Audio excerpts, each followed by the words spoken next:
Clarence Hill, DLLS Cowboys. Gerald McCoy, Oklahoma Sooner. Yeah. In the house, certainly. Now we made our way back to the Cowboys. I don't think you can get through an NFL week without bringing up the Cowboys. You probably can't get through a couple hours without the Cowboys. So here we are. Yeah. Do you consider yourself a Cowboy?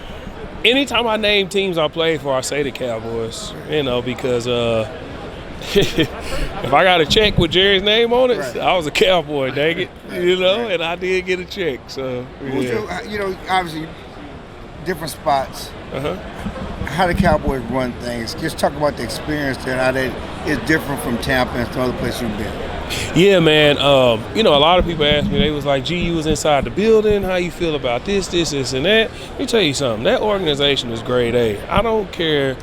We looking at the on-field, the drought, or the NFC, you know, what? Forget all that. The organization is A1.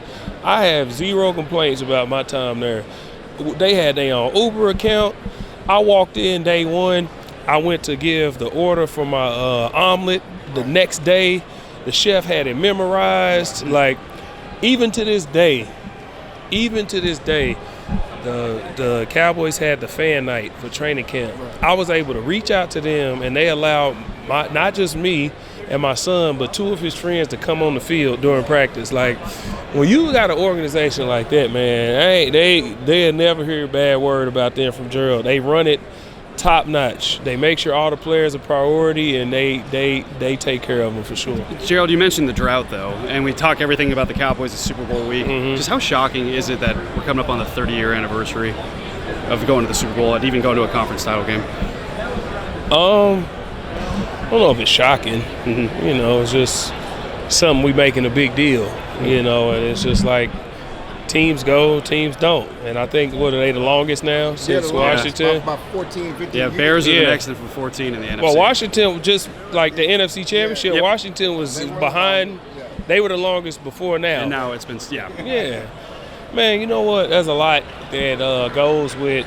A lot of people don't understand what comes with wearing that star on your helmet, man. There's more that comes with it than just the field.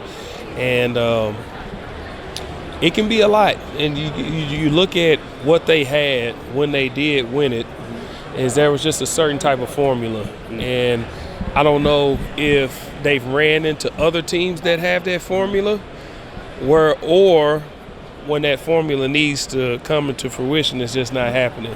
Because if you go player for player, roster for roster, they got you when you talk about Pro Bowlers, All Pros, Hall of Fame guys that come through, guys that have been the best of their generation in this era.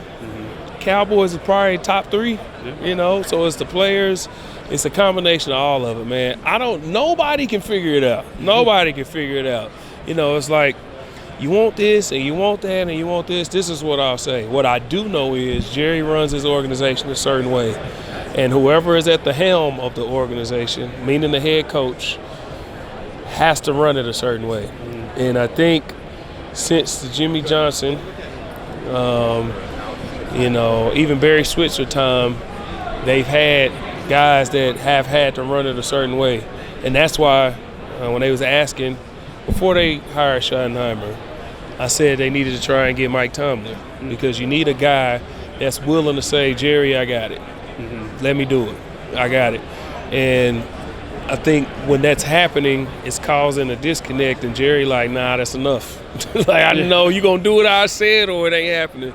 But I don't think he could have did that with Tomlin. But here's what I'll say. For all Cowboys fans, everybody out there, I know y'all are upset or whatever about the head coaching hire, but stop writing people off before you see what they can do. Give them a chance, man. The people, we do that in this world, period. If it's not the popular name, or it's not the popular pick, or this is who we thought it should be, or whatever, them be the best ones. Them are the ones that come out of nowhere, and then they have this long story. Man, y'all remember when? This is what everybody was saying, but look at them now. Give them a chance. If it don't work, it don't work. What you gonna do? Lose for 30 years? You already done that. You see what I'm saying? Yeah. So, like, give them a chance, man. Like, be optimistic. You're a defensive guy. Cowboys haven't been able to stop the run since, I don't know, the 90s. I don't know what the deal is. certainly they got to do Ben Eberflus bringing back the 4-3, that Tampa 2 type system. Yes. To the defense. What do they need to make this defense go? I was watching film, man.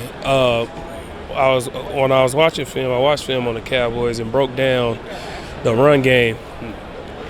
The Cowboys have fallen victim to what a lot of these defenses have fallen victim to. They are afraid of the RPO. And what they're doing is, instead of having 4 dogs up front, defensive linemen that get vertical, everything's going lateral now. And how do you kill zone schemes with penetration? When you keep defensive linemen laterally at the line, the offense can manipulate what's happening with different levels of the offensive line, with how the blocking scheme. Why do you think the 49ers run game is a plug-and-play offense? Why do you think Baltimore's offense is a plug-and-play offense with the run game? Because you can manipulate the run game. Stopping it, one, is a mentality.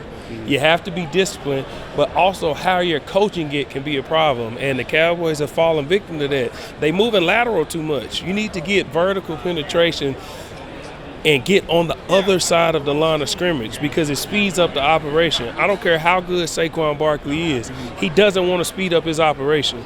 If he's zoning to the right, he's reading that 3 technique. If the 3 technique is on the line, I got tons of time to think about what I'm going to do. Right. If he's in the backfield, I have to stop and cut back into the defense. When you cut back into the defense, you have to have backers that can flow. You need a dominant nose guard that's holding the point, and you need to set the edge. They're doing none of that.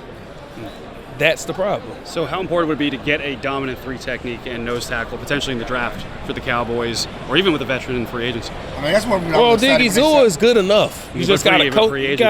Yeah, but just you can bring him back. You know, you could just. You got guys. You've had guys that can do it. You know, problem is. D-Law, he's on the edge, you know, and as much as he's a leader, which he is, I've been in the building, he's a great leader, and a vet, you need somebody in the middle. You need a guy in the middle, man. You need a dominant presence in the middle, but somebody that knows how to play football in the middle, that can say, all right, I'm going to tighten my alignment because of what I see over here, or I'm going to loosen up because of what I see over here. Wait, hold up. Hey, set the edge. Talk to the backers. What I used to do with Levante David. Hey, he's about to overreach. I'm going to jump this.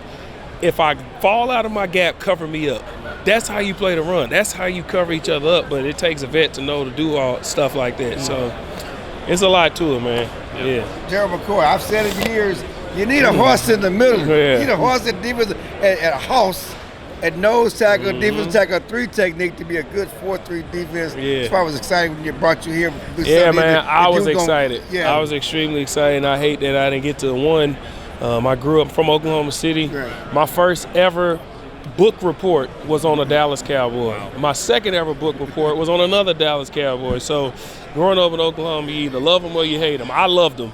Right. So being able to be a Cowboy would have been incredible, but business is business, and it didn't work out, but I always got love for the Cowboys. Thank you, man. Yeah. Thank you so much. McCoy, of course. Dallas Cowboys, thank you, guys.